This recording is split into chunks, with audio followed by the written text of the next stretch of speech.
লাউ একটি অতি গুরুত্বপূর্ণ একটি ফসল, যেটাকে বিভিন্ন সময় বিভিন্ন পোকামাকড় এবং রোগবালাই আক্রমণ করে থাকে। তো এটাকে যত দ্রুত সম্ভব এগুলো দমন করতে হবে এবং এর জন্য পরীক্ষা-নিরীক্ষা করার জন্য প্রতিনিয়ত লাউ ক্ষেত পরিদর্শন করতে হবে।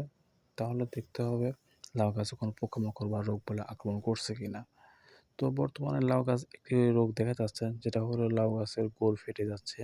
তো এই গোড় ফাটার জন্য আপনি লিওন এগ্রো কোম্পানি গ্রিন ডাইজিম এটা প্রতি লিটার পানিতে ১ গ্রাম হারে পানির সাথে মিশিয়ে সুন্দরভাবে স্প্রে করলে পরে লাউ গাছের গোড়ায় এই ফাটা দমন করা সম্ভব। এই লাউ ফাটার গাছগুলোর জন্য লাউ গাছ দ্রুত বৃদ্ধি পায় না। লাউ গাছে আরেকটা পোকা আক্রমণ দেখা যাচ্ছে, সেটা হলো লাউ গাছে যখন নতুন কুশি বা ডগা বের হচ্ছে তখন এটাতে ছটকা পোকা আক্রমণ বেশি দেখা যাচ্ছে।